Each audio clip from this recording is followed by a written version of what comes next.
నమస్తే, welcome to YoYo TV. BJP south స్టేట్లలో కూడా తన సత్తా చాటాలని చూస్తోంది. ఇందులో భాగంగానే తెలంగాణ రాష్ట్రంలో స్పెషల్ ఫోకస్ పెట్టింది. లోకల్గానే బలమైన అభ్యర్థులను తయారు చేసుకుంటోంది. ఇందుకు ఉదాహరణ మాధవీలత. ఈసారి ఎన్నికల్లో ఎలాగైనా మెజారిటీ సీట్లు సాధించాలనే లక్ష్యంతో బీజేపీ ఉంది. అంతకంటే ఎక్కువగా హైదరాబాద్ ఎంపీ సీటు గెలవాలనే కసితో ఉంది. అయితే హైదరాబాద్ ఎంపీ సీటు అనేది హాట్ సీట్. అందుకే దేశంలోని అందరి దృష్టి అక్కడే ఉంది. ఈ స్థానం నుండి సలావుద్దీన్ ఓవైసీ 6 సార్లు, అసదుద్దీన్ ఓవైసీ 4 సార్లు విజయం సాధించారు. 4 దశాబ్దాలుగా అక్కడ వారితే హవా. ఈ నేపథ్యంలో బీజేపీ వ్యూహాత్మకంగా మాధవీలతను బరిలోకి దింపింది.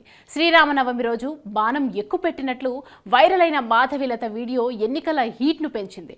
పాత బస్తీలో ఎంఐఎం చట్ట వ్యతిరేక కార్యక్రమాలు అడ్డుకుంటానని, మైనార్టీలు, హిందువులకు ఎంఐఎం న్యాయం చేయడం లేదని, హైదరాబాద్ ప్రజల హక్కులను కాలరాస్తున్నారని, 40 ఏళ్ల తర్వాత ఇక్కడి ప్రజలకు మంచి రోజులు రానున్నాయని మాధవీలత ప్రచారంలో దూసుకుపోతోంది.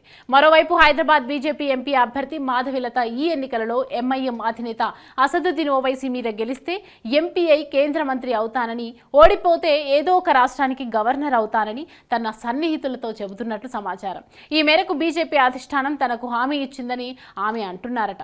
బీజేపీలో మహిళా అగ్రనేతలు సుష్మా స్వరాజ్, స్మృతి ఇరానీ, నిర్మలా సీతారామన్ల మాదిరిగా మాధవీలత ఎదిగిపోవడం ఖాయమని ఆమె సన్నిహితులు చెబుతున్నారు. మరి బీజేపీ అధిష్టానం ఏం చెప్పిందో కానీ రాష్ట్రంలో మిగిలిన బీజేపీ అభ్యర్థుల కన్నా ప్రచారంలో ఆమె అగ్రభాగంలో నిలుస్తున్నారన్నది వాస్తవమని ఓ వర్గం నుంచి అభిప్రాయం వ్యక్తమవుతోంది.